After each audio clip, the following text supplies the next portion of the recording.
Hello, my dear students. Today we will study one of the greatest tragedies ever written in English literature. The name of the play is Macbeth by William Shakespeare. This play is full of action, emotion, and deep moral lessons. It tells the story of ambition, guilt, and the consequences of evil actions. Before we begin the story, we must understand the background. Macbeth is a tragedy. A tragedy is a kind of play in which the main character begins with greatness and ends with downfall. His own actions, weaknesses, and decisions bring about his ruin. In a tragedy, the audience feels both pity and fear. We pity the character because he suffers, but we also fear his mistakes because they can happen to anyone. This video covers the summary, characters, and themes of Macbeth by William Shakespeare.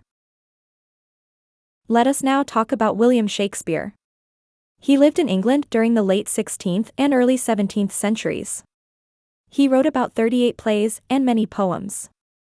His works include tragedies like Hamlet, Othello, King Lear, and Macbeth. He also wrote comedies and historical plays.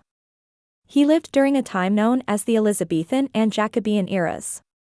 Macbeth was written around the year 1606.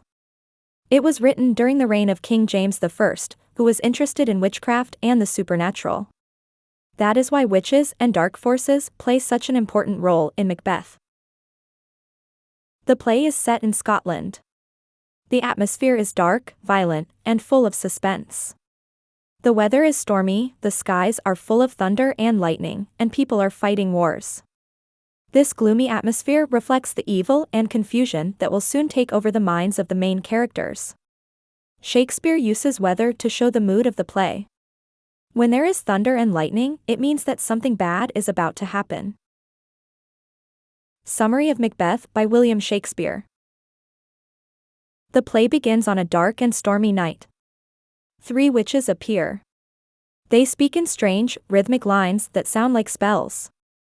They say they will meet again after a battle is over, on the heath, to meet Macbeth. Their chant is famous: fair is foul, and foul is fair. This means that what seems good may actually be evil, and what seems evil may appear good. This line sets the theme of the entire play: confusion between right and wrong. After the witches disappear, we meet Macbeth and Banquo. They are both generals in King Duncan's army. They have just won a great battle against rebels and invaders. A messenger tells King Duncan about their bravery. The king praises Macbeth and gives him the title of Thane of Cawdor, a title of honor. When Macbeth and Banquo are returning home from the battle, they meet the witches on the heath. The witches greet Macbeth in 3 ways. The first witch calls him Thane of Glamis, which he already is. The second witch calls him Thane of Cawdor, which he does not yet know he has been given.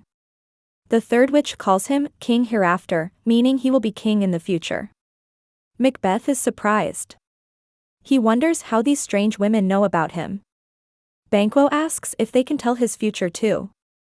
The witches tell Banquo that he will not be king himself, but his descendants will be kings. Then the witches vanish into thin air. Soon after, messengers arrive and tell Macbeth that King Duncan has made him Thane of Cawdor. This makes the witches' prophecy seem true. Macbeth begins to think, if part of their prophecy is true, could the rest be true as well? Could he really become king one day? This is the beginning of his internal conflict. He begins to imagine himself as king. But he also feels fear and guilt for thinking about taking the throne. In Act 2 of Macbeth by William Shakespeare, Macbeth writes a letter to his wife, Lady Macbeth, telling her about the witches and their prophecy. When she reads it, she becomes very excited. She wants her husband to be king immediately. But she knows Macbeth is too kind to do what is necessary to become king. She fears that he will not take bold action. She hears that King Duncan will visit their castle. She makes a dark plan. She decides that Duncan must be killed while he is sleeping in their house. She calls on dark spirits to fill her with cruelty and to remove all kindness from her heart. This shows that she is ready to go against nature and morality. When Macbeth returns, Lady Macbeth talks to him. She encourages him to murder Duncan. Macbeth hesitates. He respects Duncan and knows that killing him is wrong. He says that Duncan has been a good king and that heaven will punish such a crime. But Lady Macbeth mocks him. She calls him a coward and questions his manhood. Finally, she convinces him to do it. At night, Duncan arrives and is welcomed warmly by Macbeth and Lady Macbeth. Everything looks peaceful, but underneath there is evil planning. Late at night, Macbeth walks alone, thinking about what he is about to do. He sees a vision, a dagger floating in the air before him, pointing toward Duncan's room. He reaches for it, but it disappears. This shows that his mind is filled with fear and imagination. The dagger is a symbol of his guilty thoughts. He says, "Is this a dagger which I see before me?" It is one of the most famous lines in all of Shakespeare. When the castle is silent, Macbeth goes into Duncan's room and kills him in his sleep. He comes back trembling and filled with guilt. His hands are covered in blood. He says that he heard a voice cry, "Macbeth, does murder sleep?" This means that he will never sleep peacefully again because of what he has done. Lady Macbeth takes charge. She returns the bloody dagger to Duncan's chamber and smears blood on the guards to make it look as if they killed the king. Then she tells Macbeth to wash the blood off his hands. But Macbeth feels that nothing can wash away his guilt. He says, "Will all great Neptune's ocean wash this blood clean from my hand?" He means that all the water in the sea could not clean away his crime. The next morning, everyone discovers that the king is dead. There is confusion and horror. Duncan's sons, Malcolm and Dunalban, fear for their lives and escape to England and Ireland. Because they flee, people begin to suspect them of killing their father. Macbeth is crowned king, just as the witches had predicted. In Act 3 of Macbeth by William Shakespeare, we see Macbeth as a king, but he is not happy. He feels insecure and afraid. The witches had said that Banquo's descendants would become kings, not Macbeth's. This makes Macbeth jealous of Banquo. Macbeth decides that Banquo and his son Flens must die. He secretly hires murderers to kill Banquo and Flens. One evening, Banquo and his son ride out together when the murderers attack them. Banquo is killed, but Flens escapes. Macbeth is upset when he hears that Flens has survived. That night, Macbeth holds a great banquet to celebrate his kingship. During the feast, the ghost of Banquo appears and sits in Macbeth's chair. Only Macbeth can see it. He is terrified and begins to shout at the empty chair. The guests are shocked. Lady Macbeth tries to calm the situation and tells everyone that her husband is not feeling well. The banquet ends in confusion. After the banquet, Macbeth decides to visit the witches again to find out more about his future. In Act 4 of Macbeth by William Shakespeare, the witches are waiting in a dark cave. They are making a potion in a cauldron. They chant their famous spell, double, double, toil and trouble, fire burn and cauldron bubble. Macbeth enters and demands answers. The witches show him 3 visions. The first vision is an armed head, which warns him to beware of Macduff. The second vision tells him that no man born of a woman shall harm Macbeth. This makes Macbeth feel safe. The third vision is a crowned child holding a tree, which says that Macbeth will not be defeated until the Forest of Burnham moves to his castle at Dunsinane Hill. Macbeth feels confident, because he believes trees cannot move and all men are born of women. But then he sees another vision. He sees a line of kings, all looking like Banquo. This means Banquo's descendants will rule Scotland. Macbeth becomes angry and jealous again. He decides to kill Macduff's family to punish him. Macduff has already escaped to England to join Malcolm. Macbeth sends murderers to Macduff's castle.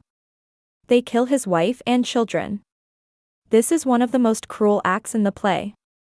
When Macduff hears this news, he is filled with grief and rage. He joins Malcolm's army to fight against Macbeth. In Act 5 of Macbeth by William Shakespeare, Lady Macbeth begins to lose her mind. The guilt of killing Duncan and others becomes too heavy. At night, she walks in her sleep, washing her hands again and again. She says, "Out, damned spot, out, I say." She imagines that her hands are still stained with blood. This shows her deep guilt and mental breakdown.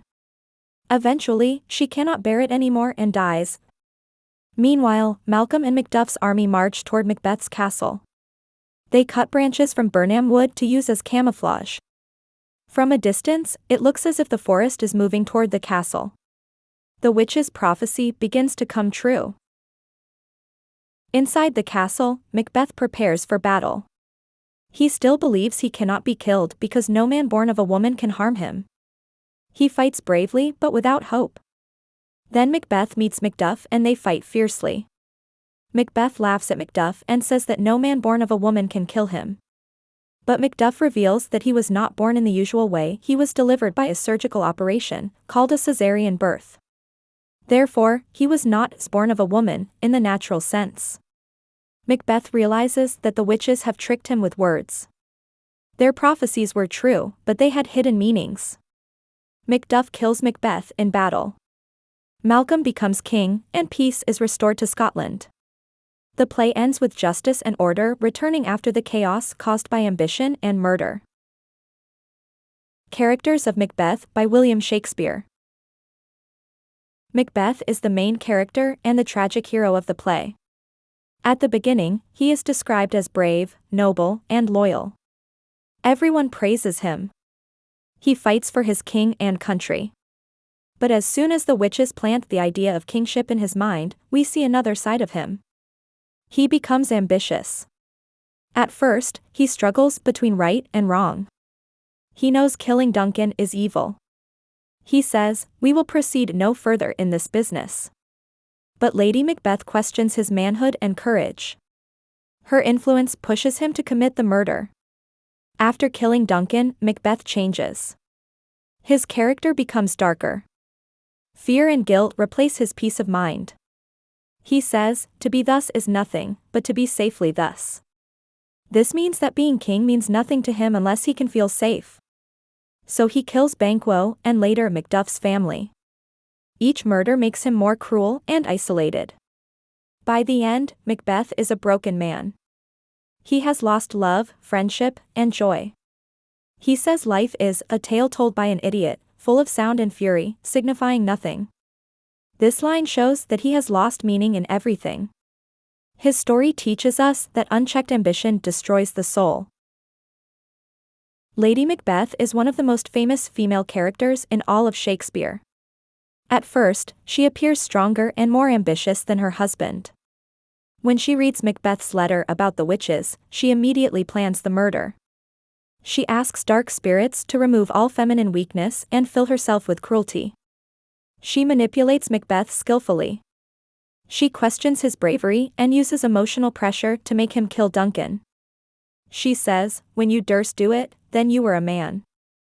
This means she believes true manhood is shown through bold and violent action. However, after the murder, Lady Macbeth begins to break down.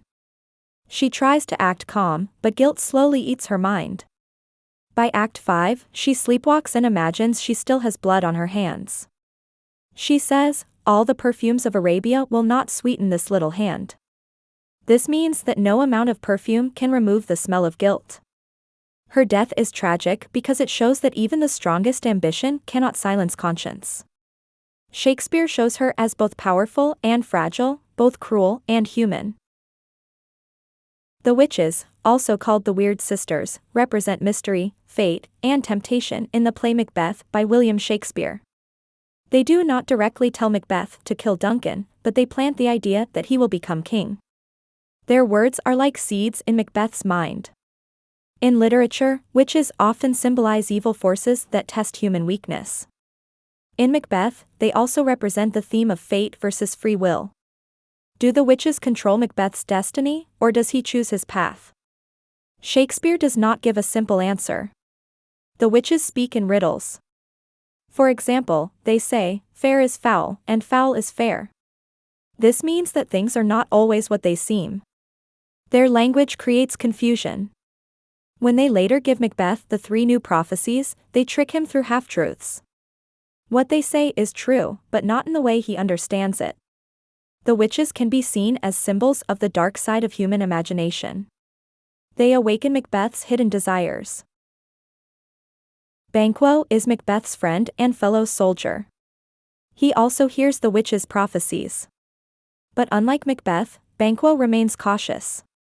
He says, "The instruments of darkness tell us truths, win us with honest trifles, to betrays in deepest consequence." He understands that evil often tempts people by telling small truths first.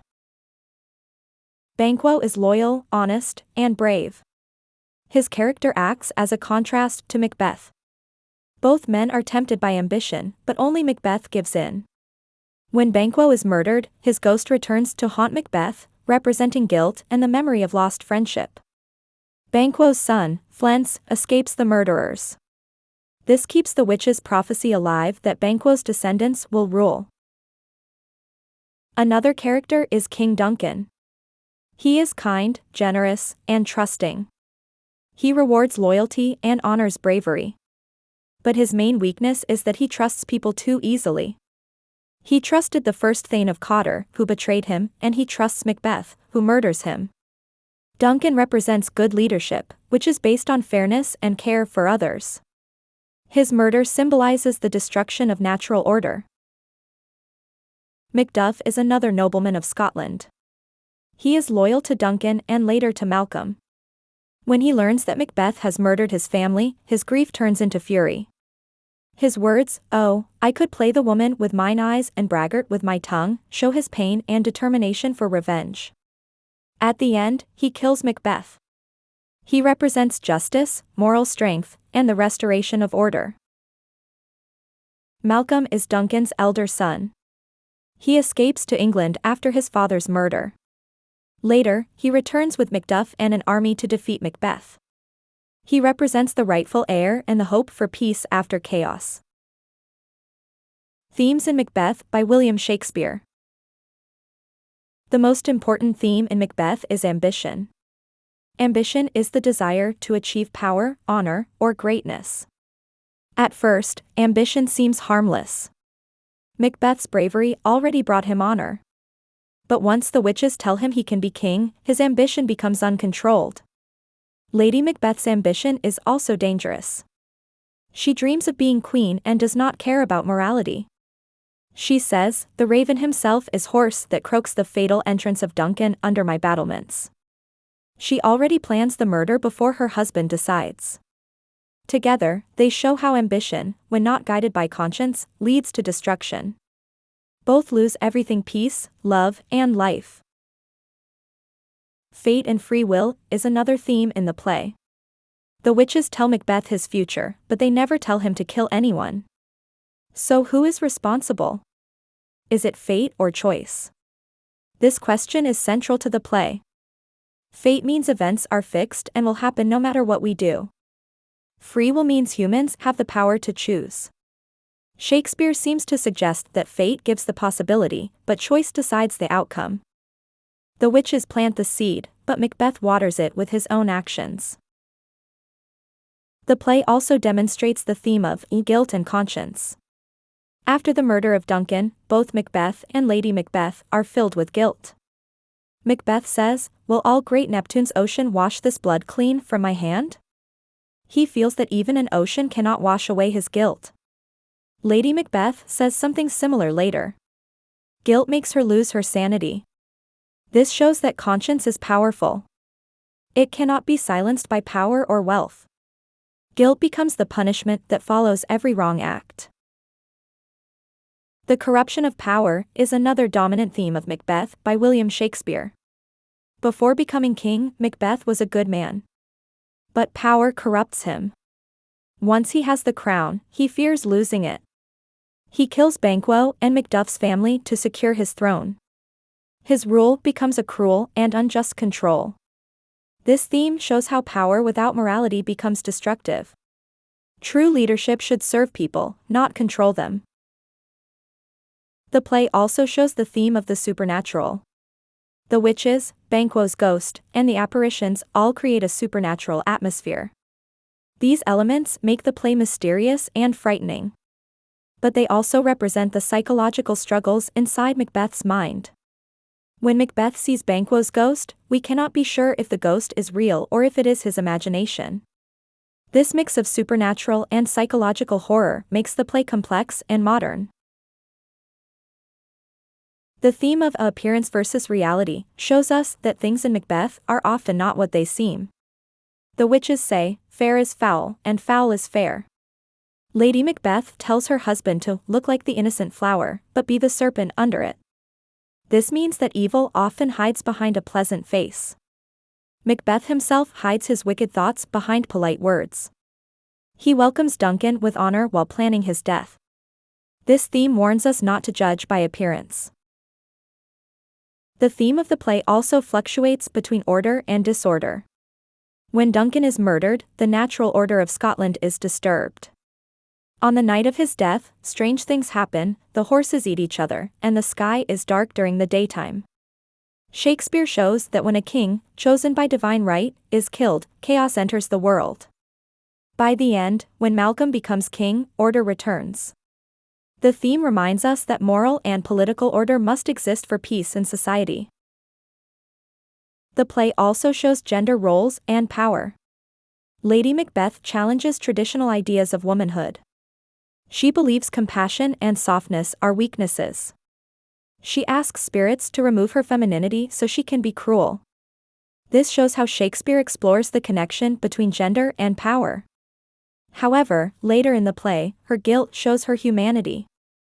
Through her, Shakespeare shows that denying one's natural feelings can lead to destruction. Conclusion. Macbeth by William Shakespeare is a tragic play about ambition, power, and moral downfall.